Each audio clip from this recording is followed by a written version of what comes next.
This keyword के बारे में बता दें कि दिस कीवर्ड जो होता है आपका, ठीक है, this keyword refers to the current instance of class. ठीक है, क्या कह रहा है कि दिस कीवर्ड क्लास के करंट इंस्टेंस को रिफर करता है। Okay, with this keyword you can access an instance of class। मतलब कि दिस कीवर्ड के द्वारा हम क्लास के इंस्टेंस को एक्सेस कर सकते हैं। ओके, कैसे, कहाँ पे इसको एक्सेस कर सकते हैं? तो इंस्टेंस मेथड में एक्सेस कर सकते हैं, इंस्टेंस कंस्ट्रक्टर में एक्सेस कर सकते हैं। ठीक है, और साथ ही साथ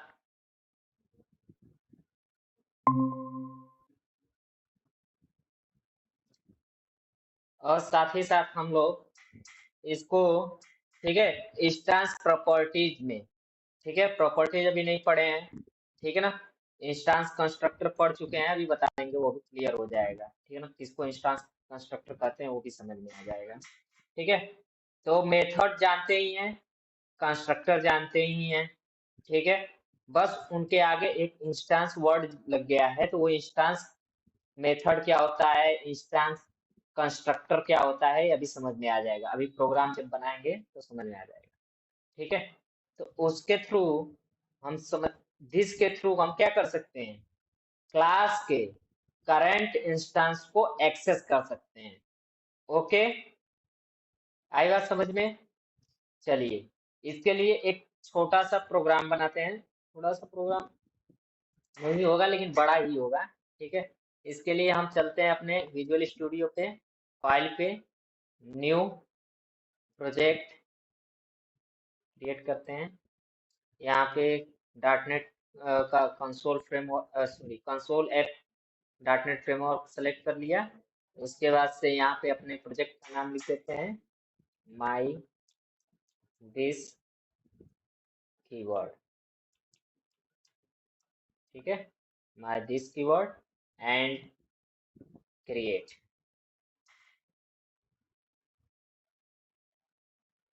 ठीक है, ये हो गया।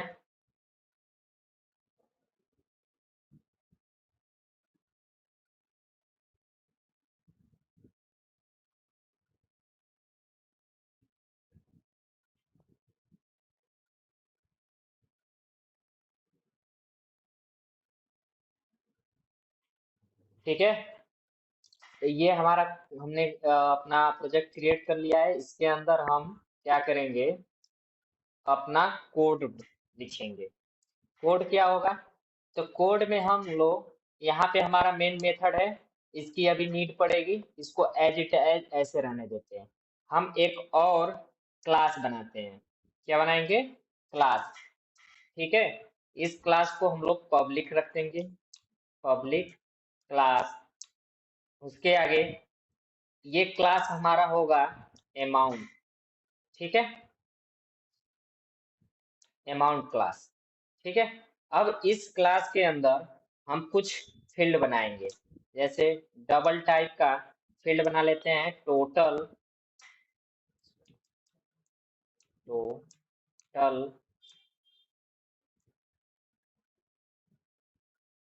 Amount, total amount. उसके बाद से डिडक्शन। ठीक है, उसके बाद से हमारा नेक्स्ट बन जाएगा बैलेंस अमाउंट, बैलेंस अमाउंट। ठीक है, बैलेंस अमाउंट। ठीक है, ये तीन हमने फील्ड बना लिए हैं, तीनों का टाइप्स क्या है, हमारा डबल है। ठीक, उसके बाद से नीचे एक मेथड बनाएंगे, मेथड होगा हमारा जो, वो होगा पब्लिक। ठीक, public wide, public wide balance. ये मेथड हमारे इस अमाउंट का बैलेंस बताएगा। ठीक है ना, क्या बताएगा, बैलेंस। अब इस मेथड के अंदर हम लोग अपना कोड लिखेंगे, जो बैलेंस के लिए लिखेंगे टोटल अमाउंट, लिख देते हैं टोटल अमाउंट इक्वल टू, मान लेते हैं इसको 12,000। ओके, डिडक्शन मान लेते हैं, deduction. Okay, deduction equal to हम मान लेते हैं 2,000। ठीक, डिडक्शन हमारा हो गया 2,000। अब बैलेंस अमाउंट इक्वल टू क्या हो जाएगा, balance amount equal to total amount, total amount minus deduction,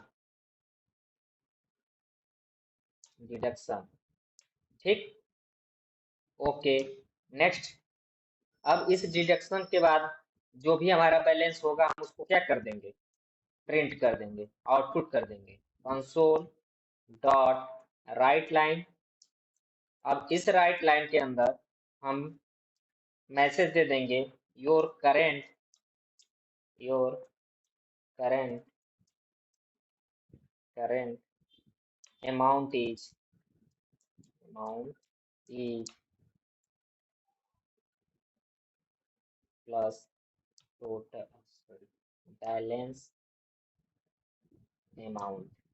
ठीक, बैलेंस अमाउंट, ये हमारा हो गया बैलेंस।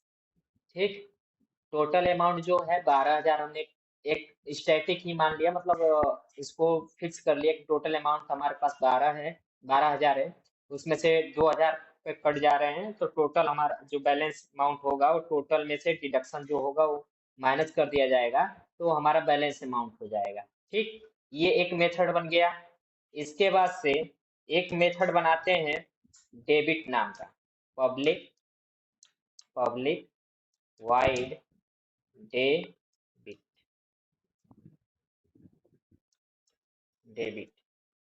इसके बाद से इसको ओपन एंड क्लोज कर लिया। अब इसके अंदर हम एक वेरिएबल बना रहे हैं इंट, ठीक है, debit amount, debit amount. Okay, इस डेबिट अमाउंट को हम 0 से इनिशियलाइज कर दे रहे हैं। क्या कर दे रहे हैं, 0 से इनिशियलाइज कर दे रहे हैं। अब इस अमाउंट को हम लोग इंटर करेंगे, क्या करेंगे, इंटर कराएंगे। यूजर जितना डेबिट करना चाह रहा होगा उतने अमाउंट को क्या करेंगे, इंटर कराएंगे। तो पहले हमको क्या देना पड़ेगा, कंसोल डॉट मैसेज देना पड़ेगा कि भाई अमाउंट इंटर कीजिए। ठीक है, इंटर अमाउंट। ठीक, इंटर अमाउंट हो गया। अब इसके बाद से जब यूजर इनपुट करेगा इसको हमको क्या कराना पड़ेगा, इसको डेबिट अमाउंट में होल्ड करना पड़ेगा। Debit, debit amount equal to, ठीक, डेबिट अमाउंट इक्वल टू, यहाँ पे हो जाएगा आपका int dot parse, int dot parse.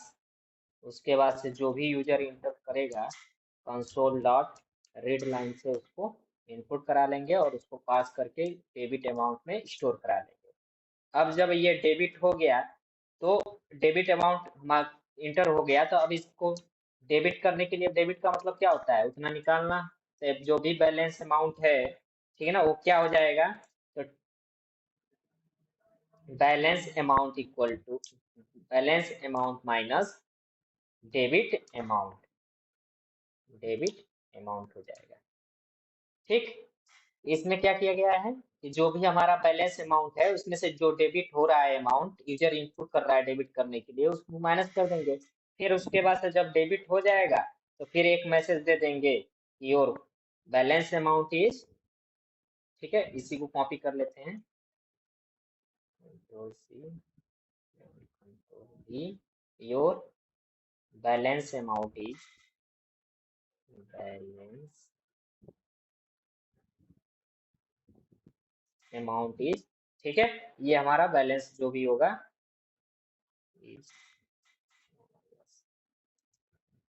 Rupees, जो भी अमाउंट बैलेंस अमाउंट हमारा होगा वो दिखा देगा। ठीक, ये डेबिट का हो गया। ठीक, अब देखिए इसके बाद से एक और मेथड बनाते हैं। क्या बनाते हैं, एक और मेथड, एक मेथड और बनाते हैं जिसको हम लोग कहेंगे public wide credit credit method. Amount को या तो डेबिट किया जा सकता है या क्रेडिट किया जा सकता है, तो उसी के लिए हम लोग मेथड बना रहे हैं। तो फिर इसके लिए हम क्या लिखेंगे, इसके लिए console dot right line enter करते हैं इंटर अमाउंट। क्या लिख देते हैं, इंटर अमाउंट। ठीक, इंटर अमाउंट जो भी यूजर क्रेडिट करना चाहता है यूजर इंटर करेगा तो उसको इंट, ठीक है, क्रेडिट अमाउंट नाम के वेरिएबल में क्रेडिट अमाउंट नाम के वेरिएबल में क्या कर लेंगे, होल्ड करा लेंगे। तो उसके लिए int dot parse method console dot write read line console dot read line. ठीक, यूजर जो भी अमाउंट इंटर किया उसको इंट में कन्वर्ट करके क्रेडिट अमाउंट में स्टोर करा लिया। और जब स्टोर हो गया तो अब हमको क्या करना पड़ेगा, अपने बैलेंस अमाउंट में, ठीक है, इसको ऐड करना पड़ेगा। ठीक है, तो balance amount plus equal to क्या हो जाएगा, क्रेडिट अमाउंट हो जाएगा, क्रेडिट अमाउंट हो जाएगा। ठीक, बैलेंस में क्या, बैलेंस अमाउंट जो भी होगा उसमें क्रेडिट अमाउंट ऐड करके बैलेंस अमाउंट में स्टोर करा दिया जाएगा। अब क्या करेंगे, अब फिर से वही हाँ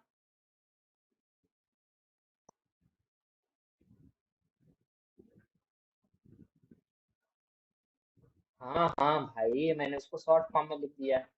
ठीक है, कंसोल डॉट राइट लाइन, यहाँ पे क्या हो जाएगा, यहाँ पे हो जाएगा your balance amount is amount is R S plus क्या हो जाएगा, बैलेंस। ये प्रॉब्लम समझ में आ रही है ना आप लोग को, बहुत सिंपल सा है। अमाउंट नाम का क्लास बनाया है, उसमें हमने टोटल अमाउंट, डिडक्शन और बैलेंस अमाउंट, मतलब उसमें इस अमाउंट में टोटल अमाउंट जो भी होगा वो होगा, उसमें से डिडक्शन हो सकता है उसका बैलेंस अमाउंट, डिडक्शन होने के बाद जो भी बैलेंस बचेगा अमाउंट का, वो तीन फील्ड बना लिए हैं इसके लिए। उसके बाद से हमने बैलेंस पता करने के लिए बैलेंस मेथड बना लिया। उसके बाद से डेबिट अगर हो रहा होगा बैलेंस तो उसके लिए डेबिट मेथड बना लिया है। अगर क्रेडिट हो रहा होगा बैलेंस तो वहां पे क्रेडिट हो गया। ठीक है ना, क्रेडिट मेथड बना लिया। अब क्या करना है हमको, ठीक है ना, एक और मेथड बनाना है। ठीक है, क्या बनाना है, एक और मेथड बनाना है। ठीक, कैसे बनेगा, देखिए, तो उसके लिए भी पब्लिक कीवर्ड लिखते हैं, वो भी आपका वाइड टाइप का होगा, एकदम सिंपल सिंपल सा मेथड है। गेट डेटा, क्या कर देते हैं, गेट डेटा कर देते हैं। अब इस गेट डेटा में क्या हो जाएगा, इस गेट डेटा में हमको जितनी भी डेटा है, अगर यूजर से पहले क्या करेंगे, कराएंगे, यूजर पहले चेक करेगा कि उसके अमाउंट में कितना बैलेंस है। ठीक, ओके, अब उसको चेक करने के बाद, ठीक है ना, यूजर क्या कर सकता है, या तो उसमें अपना अमाउंट क्रेडिट कर सकता है या डेबिट कर सकता है। तो हमको यूजर से पूछना पड़ेगा कि वो अपने अमाउंट में क्या करना चाहता है, क्रेडिट करना चाहता है अमाउंट से या डेबिट करना चाहता है। ठीक है ना, आई बात समझ में। तो उसके लिए हम एक कैर डेटा नाम का वेरिएबल बना लेते हैं। ठीक, अब ये कैर डेटा क्या करेगा, देखिएगा, कैर डेटा क्या करेगा, तो कैर डेटा में हम यूजर की जो भी चॉइस होगी, ठीक है ना, यूजर की जो भी चॉइस होगी उसको हम लोग होल्ड कराएंगे डेटा में, कंसोल डॉट राइट लाइन। ठीक, इसके अंदर हम सिंपल सा थोड़ा सा आउटपुट फॉर्मेटिंग कर देते हैं। ठीक, ये हो गया। अब क्या करेंगे, इस मेथड को देखिए, यहाँ पे लिखेंगे, मैसेज देंगे कंसोल डॉट राइट लाइन, ठीक है, ट्रेस, लिखेंगे ट्रेस डी, ठीक है, इसको भी ब्रैकेट में कर लेते हैं, ट्रेस डी फॉर, ठीक है, क्या, डेबिट, ठीक है, डेबिट, ओके, एंड, ठीक है, सी फॉर क्रेडिट, ठीक है, सी फॉर क्रेडिट, ओके। यूजर जो भी इच्छा होगा वो इनपुट करेगा, ठीक। अब ये जब यूजर इनपुट करेगा तो इसको हमको कहाँ पर रखना है, डेटा नाम का जो हमने वेरिएबल बनाया है उसमें रख लेना है। तो डेटा कैर डॉट पार्स, ठीक है, इसको जो भी यूजर इनपुट करेगा उसको कैरेक्टर में पार्स करके कंसोल डॉट रीड की, ठीक है, ये हो जाएगा, sorry, read line, read line, okay, read line. User जो भी सी या डी इनपुट करेगा उसके हिसाब से डेटा में वैल्यू आ जाएगा। अब इस डेटा को हमको क्या करना है, चेक करना है। क्या चेक करना है कि इफ डेटा, इफ डेटा, ठीक है, नॉट नल नहीं, इक्वल टू सिंपल सा डी, ठीक है, यदि डी है, ठीक, तो हम क्या कर देंगे, डेबिट मेथड को कॉल कर देंगे यहाँ पे, डेबिट मेथड, ठीक, एल्स, ठीक, एल्स नहीं, फिर इफ लगा देते हैं, इफ, ठीक, यहाँ पे डेटा, डेटा इक्वल टू सी, तो यहाँ क्या हो जाएगा, क्रेडिट वाला कॉल हो जाएगा, क्रेडिट मेथड कॉल हो जाएगा, ठीक, आई बात समझ में, ठीक है। ये हमारा क्या बन गया, एक पूरा प्रोग्राम बन गया, ओके। अब क्या करेंगे हम, इसमें यूजर के, ठीक है, यूजर्स का जो भी अमाउंट होगा इस क्लास का, अब हमको उसको यूजर को इस प्रोग्राम को यूज करने के लिए हमको इस क्लास का क्या करना पड़ेगा, मेन मेथड में एक ऑब्जेक्ट बनाना पड़ेगा, ठीक है। तो मेन मेथड में ऑब्जेक्ट बनाने के लिए हम क्या करते हैं, सबसे पहले अपना क्लास लिखते हैं, क्लास नेम हो गया ए एम, ठीक है, ए एम टी, या जो भी आप बनाना चाहें वो बना सकते हैं, इक्वल टू न्यू अमाउंट हो गया, ठीक। अब देखिए न्यू अमाउंट हो गया, यहाँ पे ए एम टी डॉट, ठीक है, बैलेंस को कॉल कर रहे हैं, A M T dot balance method को कॉल कर ले रहे हैं, ठीक। अब ए एम टी के, ठीक है, डॉट, ठीक है, गेट डेटा मेथड को कॉल कर लेंगे, ठीक, क्लियर। इसमें क्या किया, अब हमने गेट डेटा नाम के मेथड को कॉल कर लिया और लास्ट में हमने लिख दिया console, console dot right line,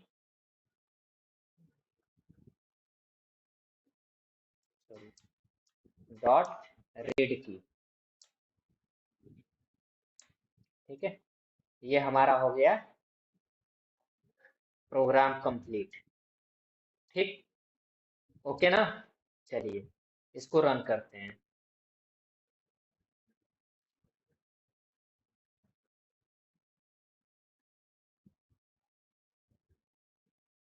देखिए योर करेंट अमाउंट कितना दे रहा है, 10,000।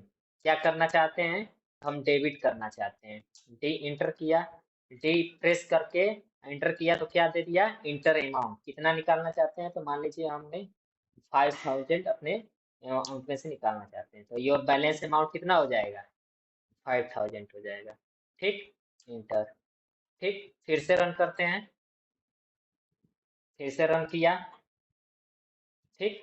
अब यहाँ पे हम, ठीक है, क्या कर रहे हैं, सी चूज कर रहे हैं, सी प्रेस किया, इंटर अमाउंट 2,000 इंटर किया, तो टोटल बैलेंस जो था हमारा उसमें 2,000 ऐड होके कितना हो गया, 12,000, ठीक है ना, ओके। ये हमारा प्रोग्राम प्रॉपर वर्क कर रहा है, ठीक है ना, ये हमारा प्रोग्राम प्रॉपर वर्क कर रहा है। लेकिन ठीक है, इसमें अगर ये AMT क्या है पहले ये बताइए, तब हम अब अगला बात बोले। ये AMT क्या है? अमाउंट क्लास का ऑब्जेक्ट है ना, AMT अमाउंट क्लास का ऑब्जेक्ट है, ठीक।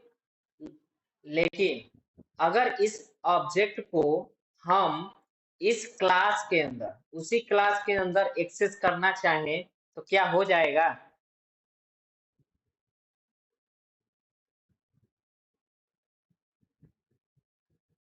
बताइए।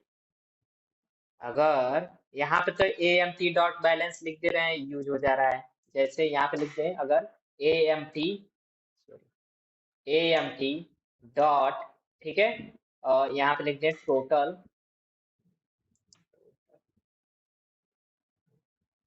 डॉट बैलेंस, बैलेंस लिख दिया, ये आ गया, यूज हो जा रहा है।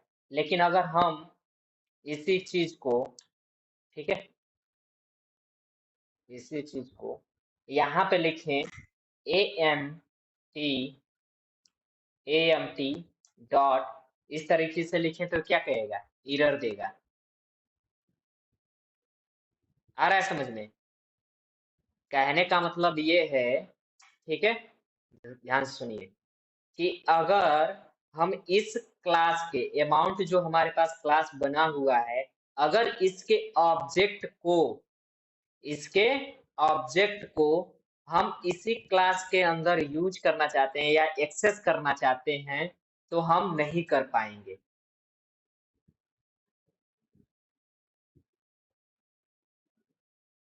क्लियर है? ठीक है ना, तो एक्सेस नहीं कर पाएंगे।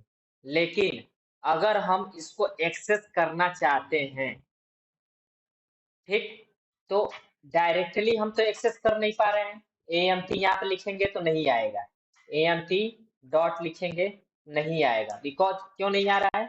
इसलिए नहीं आ रहा है क्योंकि AMT को हमने कहाँ क्रिएट किया हुआ है? इस मेन मेथड के अंदर। अब मेन मेथड किसके अंदर है? इस क्लास प्रोग्राम क्लास के अंदर है, ठीक है। लेकिन अगर ऐसा नीड पड़ जाए कि हमको इस AMT को यहाँ पे एक्सेस करने की नीड पड़ जाए, तो हम क्या करेंगे उस कंडीशन में?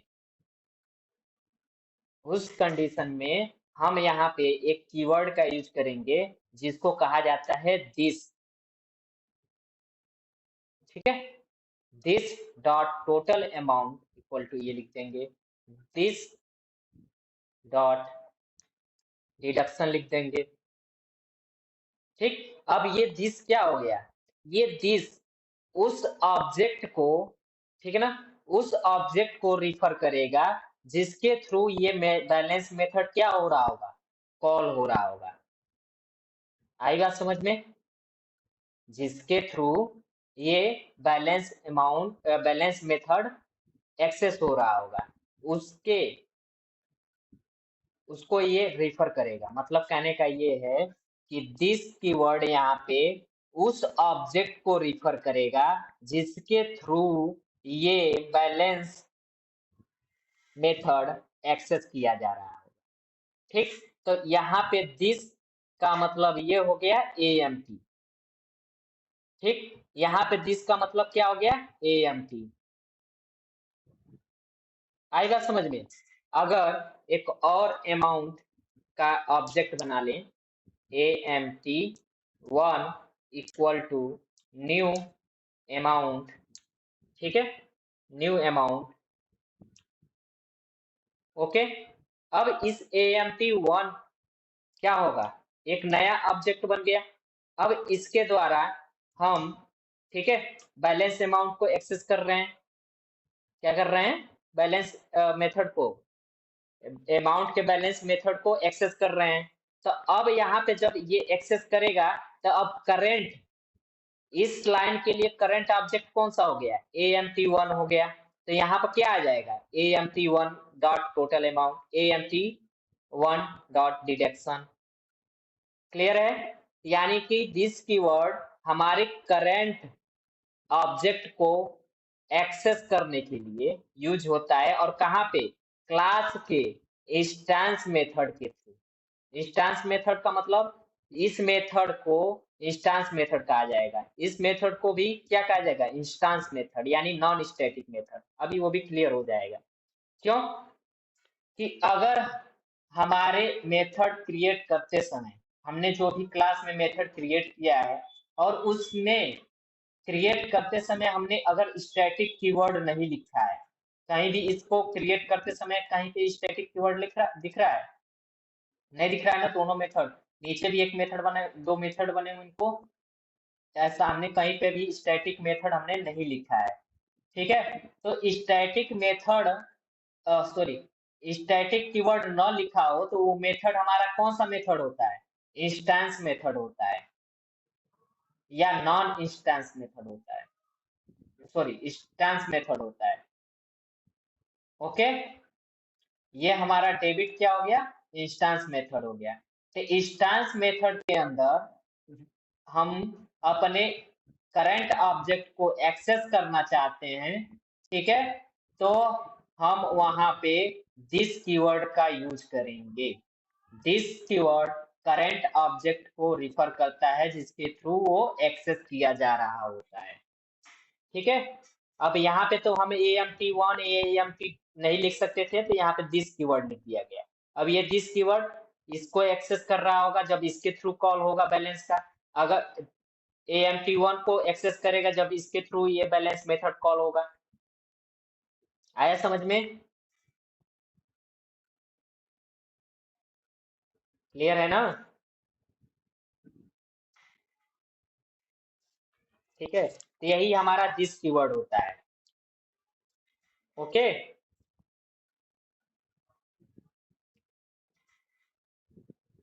Ctrl+S कर दिया। ठीक, अब फिर से रन कर रहे हैं, और रन करके देखते हैं। हमने यहाँ पे प्रेस किया डी, और अमाउंट दे दिया 3000 डेबिट करने के लिए, तो 7,000। अब देखिए, ये हमारा जो है 7,000 किसका दिखा रहा है, AMT1 का दिखा रहा है, और ये करंट अमाउंट किसका दिखा रहा है, AMT1 का दिखा रहा है, ये EMT का दिखा रहा है ऊपर वाला। ये आउटपुट जो हमारा आ रहा है, पहला वाला, योर बैलेंस अमाउंट डिडक्शन होने के बाद कितना बच जा रहा है, 7,000। तो AMT का ये हो गया, AMT ऑब्जेक्ट का। और ये दूसरा वाला किसका हो गया, AMT1 का, क्योंकि हमने केवल AMT1 के लिए बैलेंस वाले को ही कॉल किया है। ठीक है ना, बैलेंस मेथड को ही केवल कॉल किया है। ओके, चलिए, तो ये आपका था दिस कीवर्ड।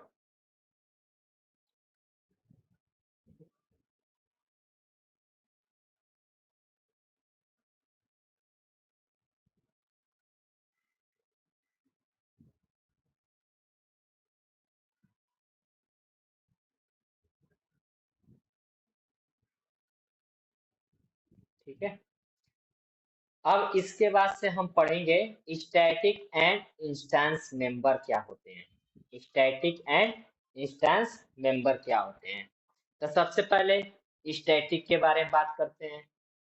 ओके, सबसे पहले हम क्या करते हैं, स्टैटिक के बारे में बात कर रहे हैं। ठीक है, जिन्होंने क्लास वहां पे लिया था उनको मैंने शायद पढ़ा दिया था स्टैटिक एंड इंस्टेंस के बारे में, लेकिन फिर भी हम पढ़ा दे रहे हैं इसको, कि स्टैटिक मेंबर क्या होता है और इंस्टेंस मेंबर क्या होता है। जब हम क्लास क्रिएट करते हैं, ठीक है, ओके, तो क्लास क्रिएट करते समय, ठीक है, हमारे क्लास में बहुत सारे मेंबर होते हैं। वो हमारे क्लास में बहुत सारे मेंबर होते हैं। वो मेंबर किस प्रकार के होते हैं, तो फील्ड होता है, ठीक है, उसके बाद से हमारा मेथड होता है, कंस्ट्रक्टर होता है, प्रॉपर्टीज होती हैं, ठीक है, इंडेक्सर होता है, ठीक है, ये सारी चीजें होती हैं। ठीक, लेकिन उसमें स्टैटिक उन मेंबरों को दो कैटेगरीज में डिवाइड किया गया है, एक स्टैटिक मेंबर, एक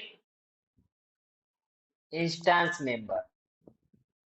ओके, एक स्टैटिक मेंबर, एक इंस्टेंस मेंबर। स्टैटिक मेंबर क्या होते हैं? स्टैटिक मेंबर वे होते हैं जो आपके क्लास के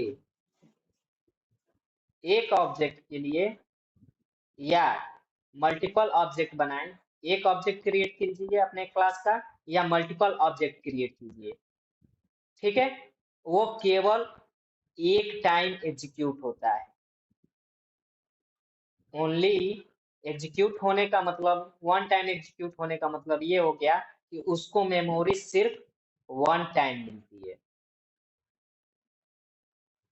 उसको मेमोरी सिर्फ वन टाइम मिलती है। ओके। इंस्टेंस मेंबर क्या होते हैं? तो इंस्टेंस मेंबर का मतलब ये होता है कि आप अपने क्लास का जितना ऑब्जेक्ट क्रिएट करेंगे, जितनी बार ऑब्जेक्ट क्रिएट करेंगे उतनी बार उनको मेमोरी में प्लेस मिलेगा, उतनी बार उनको मेमोरी में स्पेस दिया, एलोकेट किया जाएगा या दिया जाएगा। ओके। स्टैटिक मेंबर आपके पूरे प्रोग्राम के रन होने में केवल एक बार मेमोरी का एलोकेशन होता है स्टैटिक मेंबर के लिए, और इंस्टेंस मेंबर के लिए आपके क्लास के जितने ऑब्जेक्ट बनेंगे उतनी बार उसको मेमोरी एलोकेट किया जाएगा। ओके। चलिए इसको समझते हैं एक छोटा सा एग्जांपल से। ओके। एग्जांपल लेते हैं। फाइल, न्यू प्रोजेक्ट,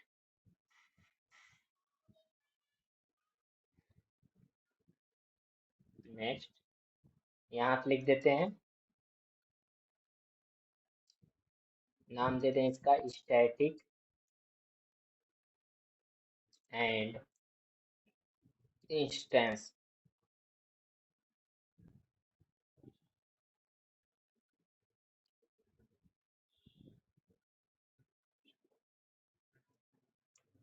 डेमो, ठीक है, क्रिएट।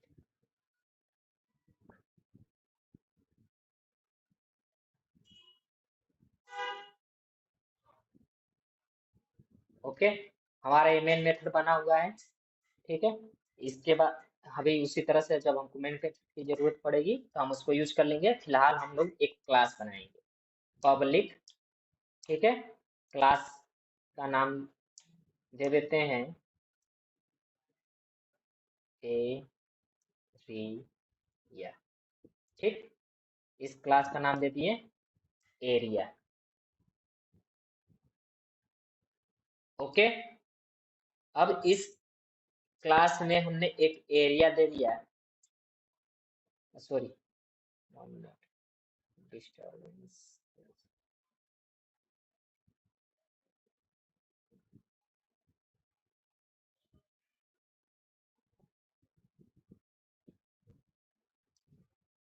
हमने एक क्लास बना लिया एरिया। ये एरिया क्लास क्या करेगा? तो एरिया क्लास हम, जैसे इस एरिया क्लास में हम क्या करेंगे, कुछ मेथड बने होंगे। वो मेथड जैसे मान लीजिए आपका स्क्वायर का होगा, ठीक। तो स्क्वायर का जब हम उसमें वेरिएबल पास करेंगे, ठीक है, वैल्यू पास करेंगे, उसकी साइड का वैल्यू पास करेंगे, तो एरिया क्लास में उसका जो भी डिफिनेशन होगा उसके हिसाब से एरिया कैलकुलेट करके वो दे देगा, ठीक है, इस एरिया क्लास में। लेकिन चलिए ठीक है, इसका तो समझ में आ रहा है कि स्क्वायर में हम लोग क्या करते हैं। स्क्वायर का अगर एरिया निकालना होता है तो उसका फार्मूला क्या होता है?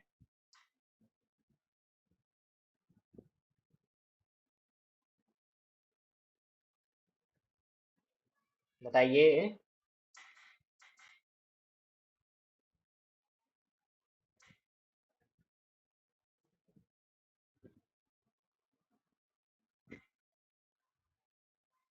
साइड स्क्वायर होता है, ठीक है। चलिए हम क्या करते हैं, एक पब्लिक इंट मान लेते हैं, इंट नहीं, इसको हटा देते हैं, फील्ड हटा देते हैं। ठीक है, हम पब्लिक पब्लिक ठीक है, वाइड चाहिए, वाइड ही मान लेते हैं, वाइड। ठीक है, इसका नाम दे देते हैं एरिया ऑफ स्क्वायर स्क्वायर। ठीक, इसमें हम क्या करेंगे, इंट साइड इंट साइड नाम का ले लेंगे, और यहाँ पे एक मैसेज दे देंगे कि sorry, area of square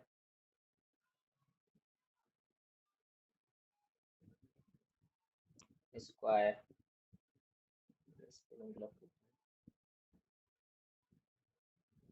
square.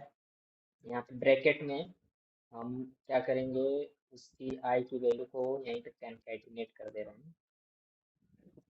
ठीक है, यहाँ पे सॉरी आई की वैल्यू कह रहे हैं साइड की, ठीक है ना, इज, ठीक है, यहाँ पे प्लस, यानी साइड स्क्वायर का मतलब क्या हो जाएगा, साइड मल्टीप्लाई साइड हो जाएगा क्या, साइड मल्टीप्लाई साइड।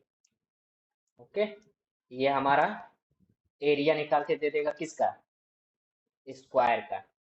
ठीक, ओके, सर्कल का एरिया क्या होता है, पब्लिक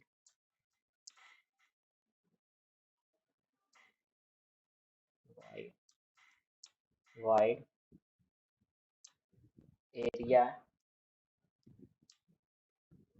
ऑफ सर्कल। ठीक है, एरिया ऑफ सर्कल हो गया। अब इसमें हमको क्या करना पड़ेगा, रेडियस लेना पड़ेगा, रेडियस। ठीक है, रेडियस हो गया। ओके,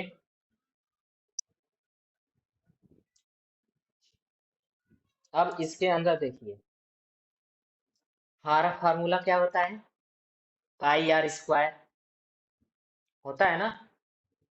ओके, अब पाई आर स्क्वायर का मतलब क्या होता है, एक मिनट, यहाँ पे लिख देते हैं, इसको कॉपी कर लेते हैं, control C and control V.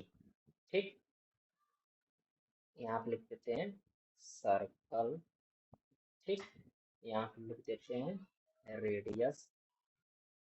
ठीक है, और यहाँ पे मिनट नहीं, इसको मान लेते हैं हम लोग फ्लोट फ्लोट मान लेते हैं। ठीक है, यहाँ पे क्या हो जाएगा, पाई। ठीक है, हाँ चलिए उसको हम बता रहे हैं। ठीक है, ठीक है, यहाँ पे हम फ्लोट पाई ले लेते हैं, इसमें वैल्यू ऐसा फ्लोट पाई इक्वल टू क्या होता है, 3.14 होता है ना, 3.14। ठीक है, यहाँ पे एफ सब लगा देंगे, तो ये हमारा पाई की वैल्यू इतना ही होती है ना। ठीक है, यहाँ पे क्या हो जाएगा, रेडियस मल्टीप्लाई रेडियस। ओके, ये हमने मेथड बना लिए सर्कल के लिए। ओके, चलिए, अब हमारा ये क्लास कंप्लीट है। अब हम आते हैं अपने मेन मेथड में। मेन मेथड में क्या करेंगे, इंटर करेंगे, और यहाँ पे हम लोग, ठीक है, मेन मेथड के अंदर एक ऑब्जेक्ट बनाएंगे एरिया का, area area equal to new area. ठीक है ना, यहाँ पे लिखेंगे एरिया डॉट, ठीक है, एरिया ऑफ स्क्वायर, और इसमें हम पास कर देंगे साइड का, तो हम दे देते हैं 4। ठीक है।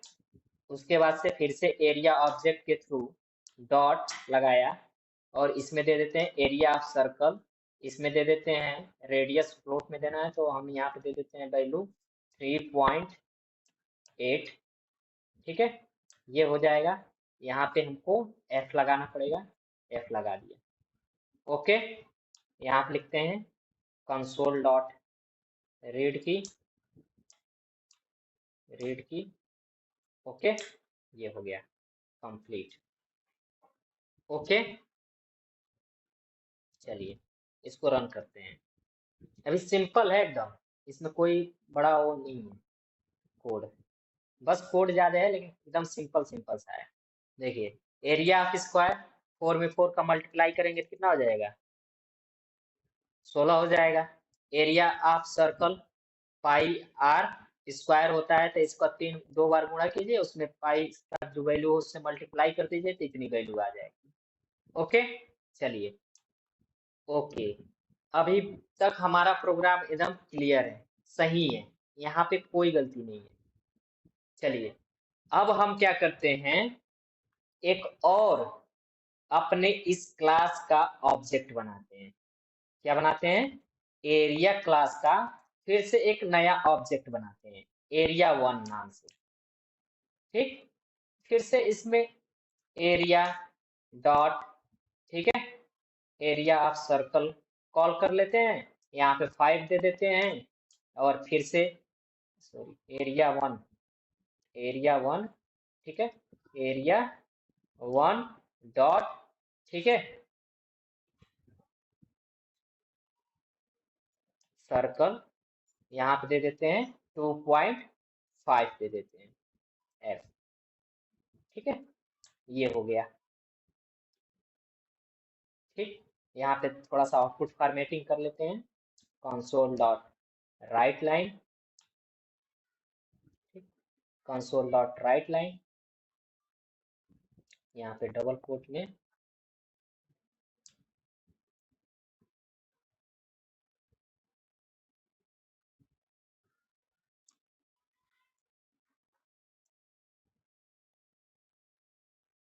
ये लगा दिया,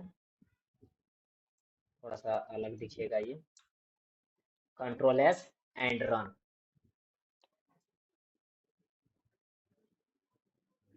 ठीक है, दोनों ऑब्जेक्ट के अलग अलग आउटपुट दिख रहे हैं ना। देखिए, ये एरिया का था, ठीक है, ये एरिया 1 वाला ऑब्जेक्ट है, ये एरिया वाला ऑब्जेक्ट का हो गया, ये एरिया 1 वाले ऑब्जेक्ट का हो गया। ठीक, आउटपुट दोनों का अलग अलग आया, लेकिन इसमें क्या हुआ, ओके, इसमें क्या इफेक्ट पड़ा मेमोरी में, प्रोग्राम एकदम सही है, प्रोग्राम के हिसाब से आपकी प्रोग्राम, इस प्रोग्राम में कोई गलती नहीं है, लेकिन मेमोरी पे क्या इफेक्ट पड़ा, मेमोरी पे इसका क्या इफेक्ट पड़ा इसको समझते हैं।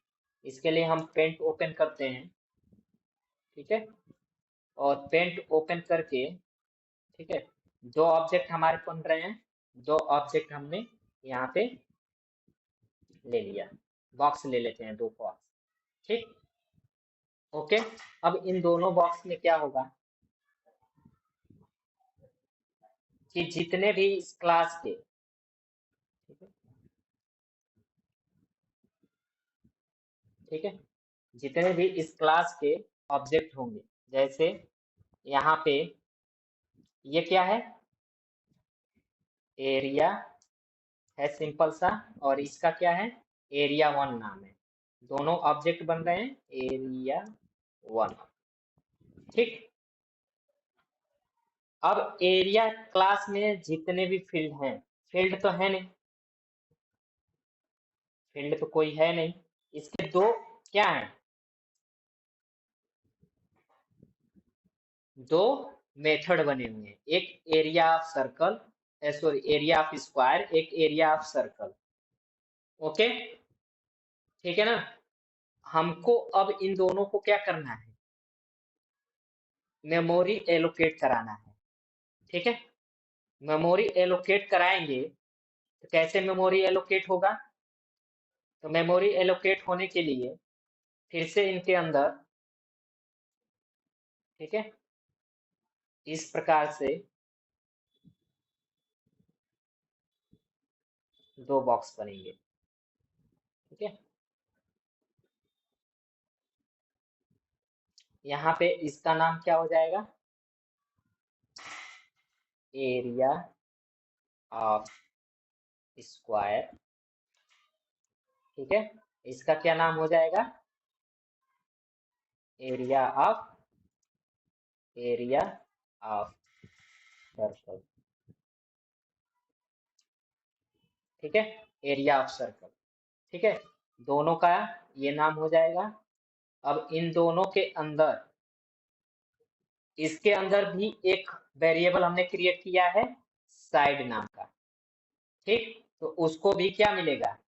स्पेस मिलेगा। ठीक है, उसको भी स्पेस मिलेगा यहाँ पे। इसके अंदर भी हमने दो वेरिएबल बनाए हैं। क्या बनाए हैं? दो वेरिएबल। तो दो वेरिएबल के लिए दो बॉक्स बनेगा। ठीक है, चलिए।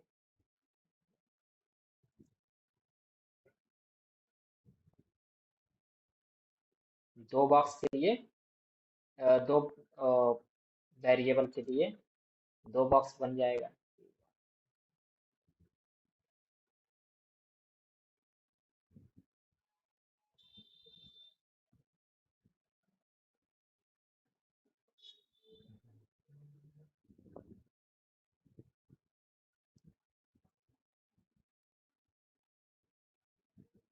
चलिए इसको थोड़ा सा बाहर ही से। ठीक है,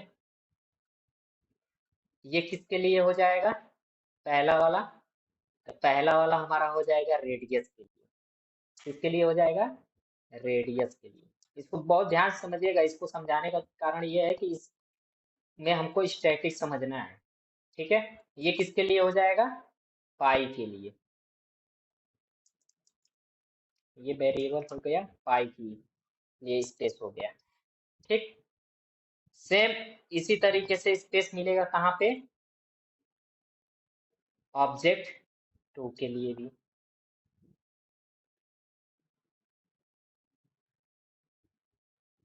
ऑब्जेक्ट टू के लिए भी इस तरीके से हम एरिया क्लास के जितने भी फील्ड बनाते जाएंगे, एरिया क्लास के जितने भी फील्ड बनाते जाएंगे, ठीक है ना, उतनी हमको, सॉरी, एरिया क्लास के जितने भी ऑब्जेक्ट बनाते जाएंगे, फील्ड नहीं, एरिया क्लास के जितने भी ऑब्जेक्ट बनाएंगे, इस तरीके से मेमोरी एलोकेशन हर एक ऑब्जेक्ट के लिए अलग अलग से होता हुआ चला जाएगा। ठीक है, आई बात समझ में? हर क्लास के लिए, हर क्लास, उस क्लास के हर ऑब्जेक्ट के लिए अलग अलग से मेमोरी एलोकेट होते हुए चला जाएगा। लेकिन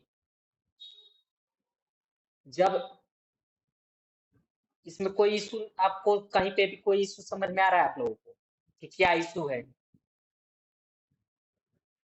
हाँ, ये आपका इंस्टेंस नंबर है। ठीक है, चलिए। लेकिन हम यहाँ पे पाई की वैल्यू कुछ रखे हैं। पाई की वैल्यू हमने क्या रखा है? 3 पॉइंट क्या रखा है? 1 4 रखा है। यहाँ पे लिख देते हैं 3.14। ठीक है, यहाँ पर भी क्या हो जाएगा? 3.14। ठीक है, क्लियर है ना?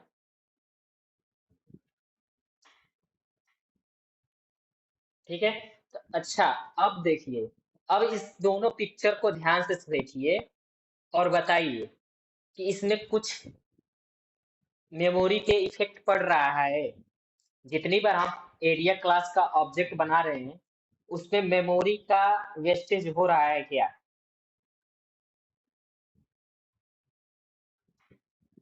कहाँ पे? बताइए।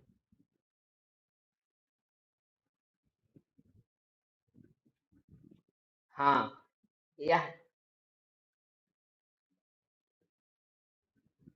कैलकुलेशन का तो वो सही है, कैलकुलेशन स्टेटमेंट है, उसके लिए कोई दिक्कत नहीं है। यहाँ पे मेमोरी फील्ड के लिए बात कर रहे हैं हम। तो पाई, ठीक है ना। पाई की जो वैल्यू है वो फिक्स है। सभी ऑब्जेक्ट आप एरिया का 1000 ऑब्जेक्ट बना लीजिए, चाहे इंफिनिटी ऑब्जेक्ट बना लीजिए, लेकिन वहां पे पाई की वैल्यू क्या होगी, फिक्स होगी। क्लियर है ना। तो हमको पाई की वैल्यू को बार बार मेमोरी में स्पेस दिलाने की नीड क्यों पड़ रही है। कुछ ऐसा तरीका हो जिसको हम ये कर दें कि वो केवल एक ही बार मेमोरी में, कितना हो भी ऑब्जेक्ट आप क्रिएट कीजिए, अपने क्लास का इंस्टेंस क्रिएट कीजिए, लेकिन आपके उस पाई वेरिएबल का या पाई फील्ड को केवल वन टाइम मेमोरी एलोकेट हो।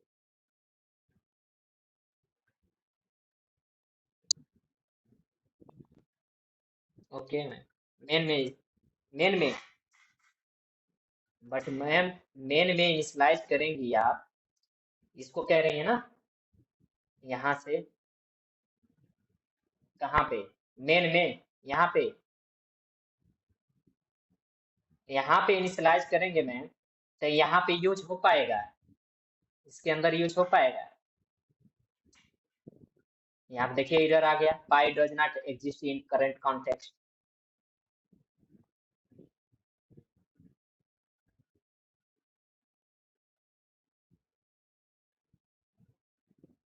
ओके, चलिए इसी को समझना है। पब्लिक करेंगे तो भी नहीं होगा, बिकॉज यहाँ पे इनहेरिटेंस नहीं हो रहा है अभी, हम इनहेरिटेंस पढ़े ही नहीं है।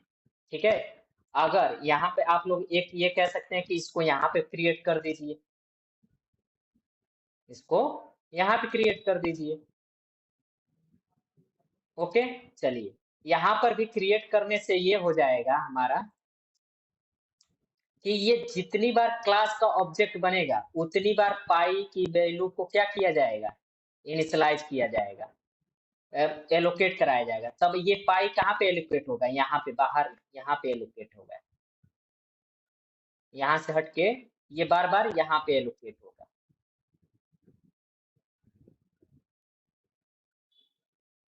ओके, ठीक है ना। फिर भी ये बार बार एलोकेट हो रहा है, फिर भी तो मेमोरी का वेस्टिंग है ना। तो जब आपको अपने क्लास क्रिएट करते समय किसी मेंबर को ऐसा रखना है जो सभी ऑब्जेक्ट के लिए कॉमन है, सभी ऑब्जेक्ट के लिए क्या है, वो कॉमन हो, तो हम उस मेंबर को स्टैटिक क्रिएट करते हैं, स्टैटिक मॉडिफायर द्वारा क्रिएट करते हैं। हम उस मेंबर को स्टैटिक मेंबर बनाते हैं। स्टैटिक मेंबर, जब हम इसको स्टैटिक कर देंगे ना, ये हमारा फ्लोट, ठीक है, लिखा हुआ है, इसके आगे अगर हम स्टैटिक स्टैटिक कर दें, ठीक है, तो ये हमारा स्टैटिक होने की वजह से ये मेंबर हमारा क्या हो गया, स्टैटिक मेंबर हो गया। क्या हो गया, स्टैटिक फील्ड हो गया, स्टैटिक मेंबर हो गया इस क्लास का।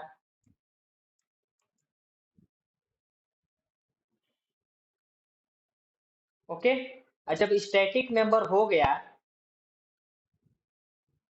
तो अब ये आप इस क्लास की, इस पूरे क्लास का कितना हो भी ऑब्जेक्ट बनाएंगे, इसको केवल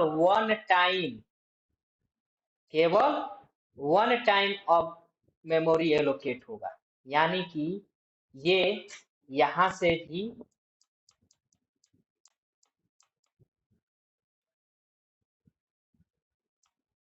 यहां से ये हट जाएगा। ठीक है, यहाँ पे हम लिख देते हैं रेडियस। ठीक है, ओके, और यहाँ पे इसको कॉपी कर लेते हैं, कंट्रोल सी, और इसको यहाँ पे लिख देते हैं, ला देते हैं। और हमारा जो स्टैटिक मेंबर होगा, ठीक है ना, उसको अलग से सिर्फ एक बार, कितनी बार, एक बार मेमोरी एलोकेट होगा और वो सबके लिए वर्क करेगा। पाई, यहाँ पे वैल्यू हम रख देते हैं इसका 3.14। ठीक, अब ये मेमोरी हमारा जो वेस्ट हो रहा था हर ऑब्जेक्ट को क्रिएट करने के लिए, ठीक है ना, क्रिएट करने पर अब वो वेस्ट नहीं होगा। अब ये केवल मेमोरी, आप इसके मल्टीपल ऑब्जेक्ट बना लीजिए। क्या कर लीजिए? मल्टीपल ऑब्जेक्ट बना लीजिए। जैसे ये एक ऑब्जेक्ट बना हुआ है, ये ऑब्जेक्ट बना हुआ है, इसको थोड़ा सा और साइड कर देते हैं, इसको भी और थोड़ा सा साइड कर देते हैं। ठीक है, एक और बना लेते हैं। ठीक है,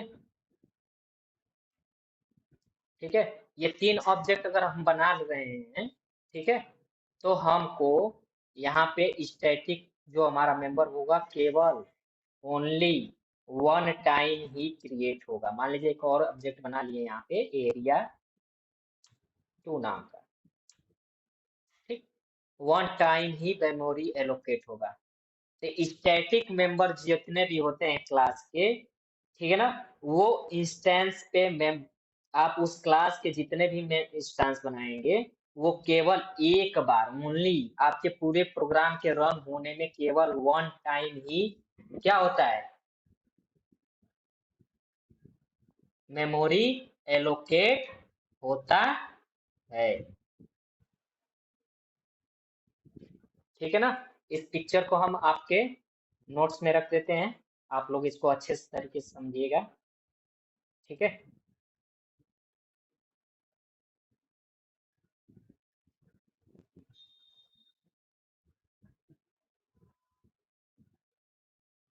ठीक है, इसको समझने के लिए सिंपल सा इतना समझिए कि स्टैटिक मेंबर जो होता है उसको मेमोरी में स्पेस केवल वन टाइम मिलता है, एलोकेट होता है। लेकिन जो इंस्टेंस मेंबर होते हैं, जितनी बार उस क्लास का इंस्टेंस बनता है उतनी बार, ठीक है, उसको मेमोरी एलोकेट किया जाता है।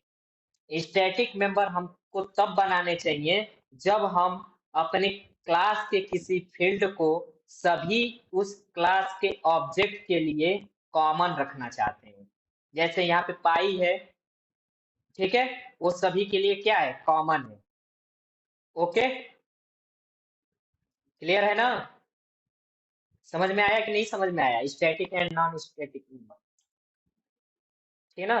स्टैटिक मेंबर वे मेंबर होते हैं जो सभी ऑब्जेक्ट के लिए कॉमन होते हैं, क्लास के सभी ऑब्जेक्ट के लिए कॉमन होते हैं। ठीक, सेकेंड थिंग, इंस्टेंस मेंबर वे होते हैं जिनको क्या किया जाता है, हम बार बार मेमोरी एलोकेट होता है, जितना ऑब्जेक्ट बनाएंगे, जितनी बार ऑब्जेक्ट बनाएंगे उतनी बार उनको मेमोरी एलोकेट किया जाएगा। ठीक, एक और, ये एक पॉइंट हो गया। एक और पॉइंट याद देखिए, क्या पॉइंट होगा? तो पॉइंट ये है, ठीक है, कि अगर हम इसको पब्लिक क्रिएट कर दें, पब्लिक, ठीक है, इसको पब्लिक क्रिएट कर देते हैं। चलिए इसको हटाइए, पब्लिक इसको छोड़ दीजिए। पब्लिक ये है, बस इसको, ये तो मेंबर थे, फील्ड के बारे में बात हुई थी। अब हम बात करते हैं किसके बारे में, मेथड के बारे में। यदि हमारा मेथड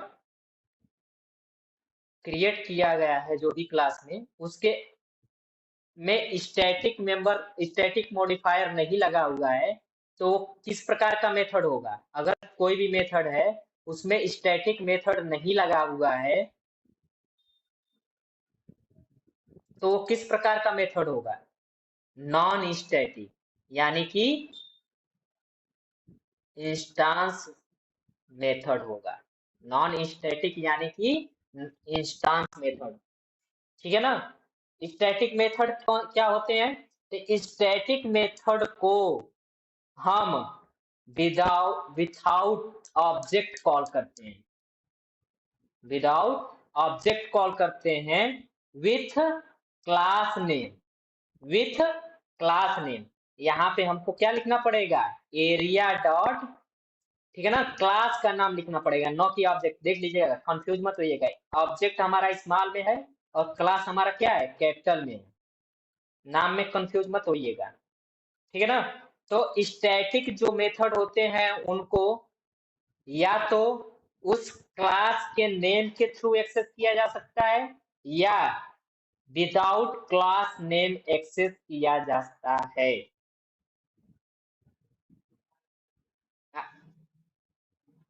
हाँ, ओके। यहाँ पे एक्सेस इसलिए नहीं कर पा रहे हैं क्योंकि हमने इस क्लास को अलग बनाया है, इस क्लास को अलग बनाया है। यहाँ पे विदाउट क्लास नेम इसलिए नहीं एक्सेस। अगर यही क्लास इस क्लास को इनहेरिट करता तो आराम से क्या कर लेता, एक्सेस कर लेता। ठीक है ना, जब इनहेरिटेंस पढ़ेंगे तो वो भी क्लियर हो जाएगा। आया समझ में। तो स्टैटिक मेथड वे मेथड होते हैं जिनको कॉल करने के लिए हमको अपने क्लास का नेम यूज करना पड़ता है। ठीक है, समझ में आया। जैसे आप कंट्रोल कर दें, ठीक है, यहाँ पर भी लिख देते हैं एरिया। ठीक है, अगर इंस्टेंस मेथड होता तो इंस्टेंस मेथड को केवल क्लास के ऑब्जेक्ट के थ्रू, ठीक है ना, केवल क्लास के ऑब्जेक्ट के थ्रू एक्सेस कर सकते हैं। ये हमारा क्या हो गया, स्टैटिक मेथड हो गया, स्टैटिक मेथड। ठीक है, ये क्या हो गया, non static method, non static method. आया समझ में। इसकी कॉलिंग कैसे हो रही है, यहाँ पे लिख देते हैं calling bye, calling bye class name, class, यहाँ पे कॉलिंग बाय, कॉलिंग बाय क्या हो जाएगा, क्लास ऑब्जेक्ट।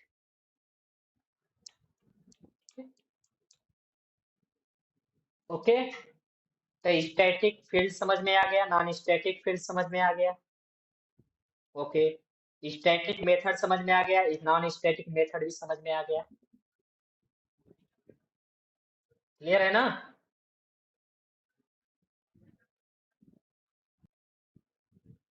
ओके, तो इसका यूज किया जाता है। ठीक है, ये हमारा डिस्ट्रक्टर होता है। कंस्ट्रक्टर क्या करता है, तो क्लास के फील्ड को मेमोरी या वैल्यू इनिशियलाइज, मेमोरी भी इनिशियलाइज कराता है ऑब्जेक्ट को, और साथ साथ में क्लास के फील्ड जितने भी हैं उनको वैल्यू असाइन करने का काम करता है। डिस्ट्रक्टर क्या करता है, तो डिस्ट्रक्टर हमारा जो भी ऑब्जेक्ट द्वारा अननेसेसरी मेमोरी, ठीक है, अननेसेसरी मेमोरी ऑक्युपाई हो रहा होता है उसको फ्री करता है। क्या करता है, उसको फ्री करता है। ओके, तो इसके लिए डिस्ट्रक्टर के लिए एक छोटा सा प्रोग्राम है, बहुत छोटा सा प्रोग्राम है, वो भी समझ लीजिए, इजी रहेगा। ठीक है, यहाँ फाइल में गए, न्यू प्रोजेक्ट क्रिएट किया, और dot net framework, next, save हो रहा है कीबोर्ड बैच, ठीक है, क्रिएट, नाम दे देते हैं इसका डिस्ट्रक्टर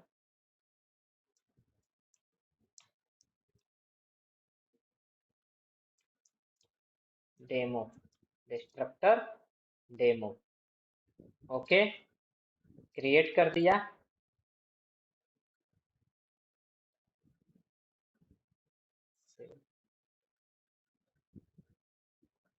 ठीक है, इसको रिमूव कर देते हैं। ओके, ये हमारा मेन मेथड बना हुआ है। इसके अंदर देखिए एक क्लास बनाते हैं डिस्ट्रक्ट नाम का, ठीक है ना, क्लास डिस्ट्रक्ट।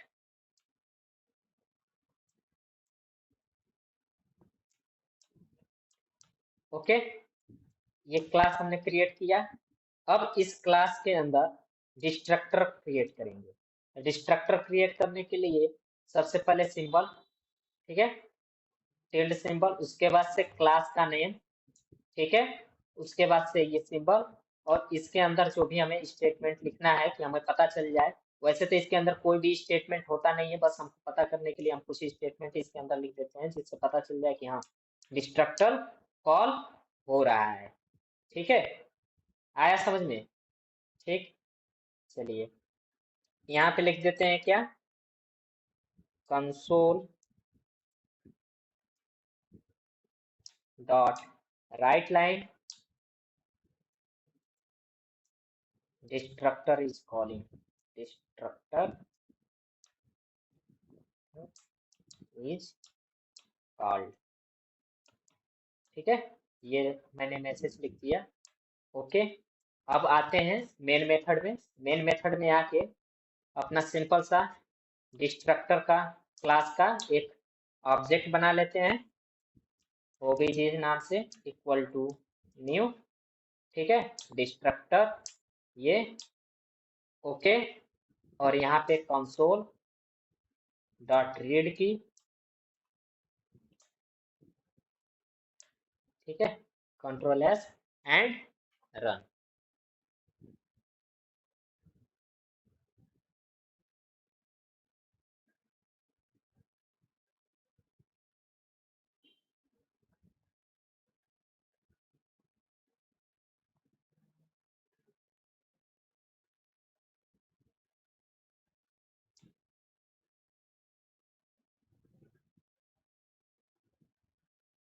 क्या हुआ, कुछ दिखा?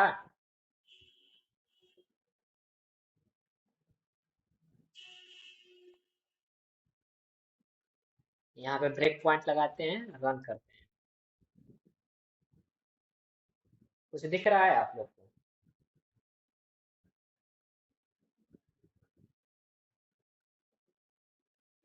नहीं दिख रहा है ना? यहाँ पे ब्रेक पॉइंट पे देखिए, ये आया हुआ है कर्सर, आया है कि नहीं आया है? ठीक है, ओके, यहाँ पे गए, ये देखिए, फिर से स्टॉप करके फिर रन करते हैं तो समझ में आएगा। रन, ठीक,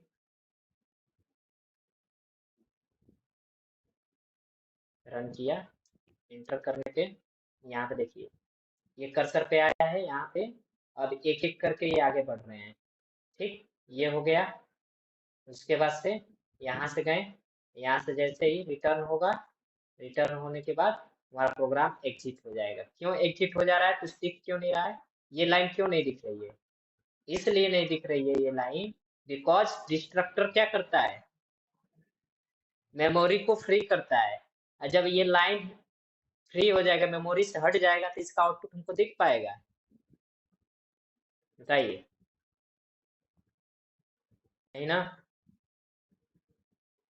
अगर इसको कंट्रोल एक्स करें और यहाँ पे कंट्रोल भी कर दें, कंट्रोल एस एंड रन, अब देखते हैं क्या होता है। ठीक, यहाँ पे कर्सर आ गया, ठीक, वो, ठीक है, तो अब देखिए डिस्ट्रक्ट, डिस्ट्रक्टर नहीं समझ में आ रहा है?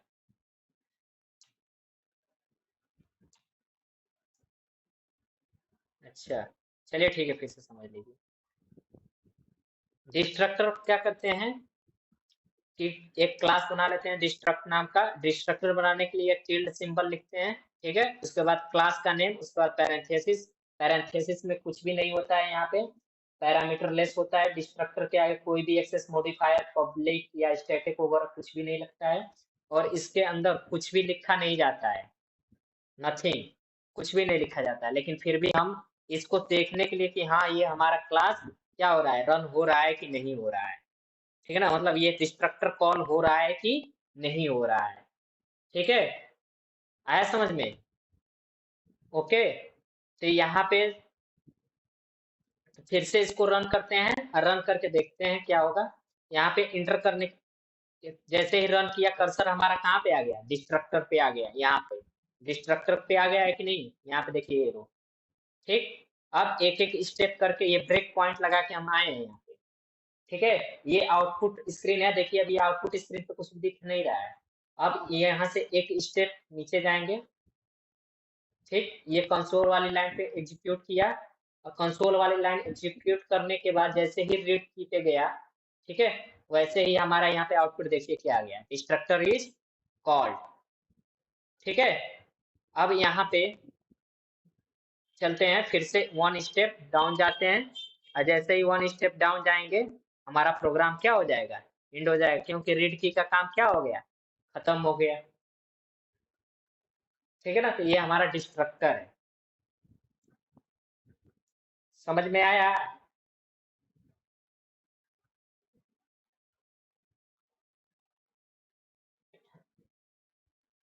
हाँ। हम्म।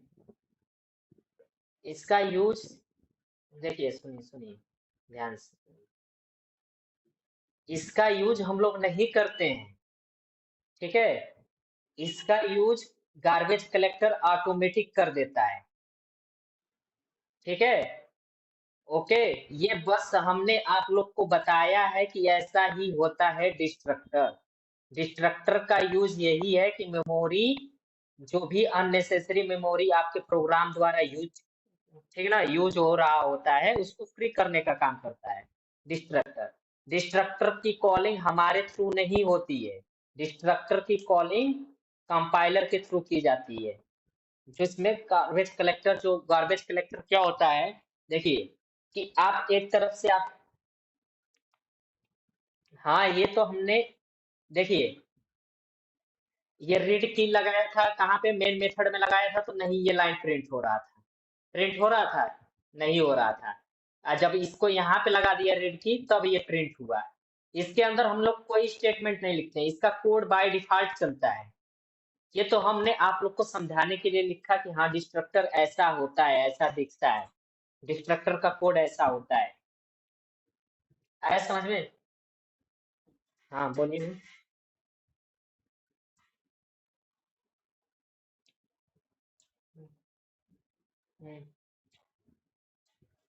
Yes ma'am. Yes ma'am. Yes ma'am.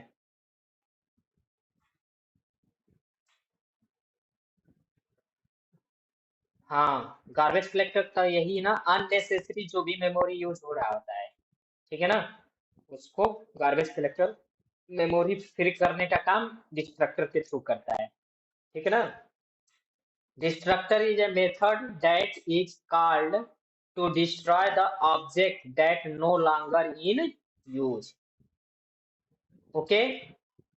मतलब जिस ऑब्जेक्ट का, मतलब जो भी ऑब्जेक्ट मेमोरी में है और उसका बहुत समय से यूज नहीं हो रहा है, तो डिस्ट्रक्टर उस डिस्ट्रक्टर मेथड द्वारा उसको फ्री करने का काम, उसको डिस्ट्रॉय करने का काम करता है उसकी मेमोरी से। ठीक है ना। आई बात समझ में? और एक और बात याद रखिए, एक और याद रखिए बात, ठीक है, कि इसका, ठीक है ना, ये एक क्लास में केवल एक डिस्ट्रक्टर होता है। ठीक है ना, कंस्ट्रक्टर आप मल्टीपल बना सकते हैं, लेकिन एक क्लास में केवल एक डिस्ट्रक्टर होता है। ठीक है। डिस्ट्रक्टर को डिक्लेयर करने के लिए टिल्ड साइन का, जो ये साइन हमने यूज किया है, इस साइन का यूज किया जाता है। ठीक है ना। ओके। डिस्ट्रक्टर का क्रिएट करते समय कोई भी एक्सेस मॉडिफायर नहीं लिखा जाता। ओके।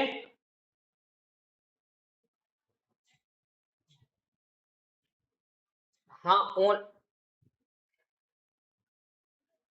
नहीं मैम, सारी जो भी अननेसेसरी मेमोरी यूज हो रही है ना, उनको फ्री करता है। ठीक है ना। ओके। हम्म, समझ में आया ना?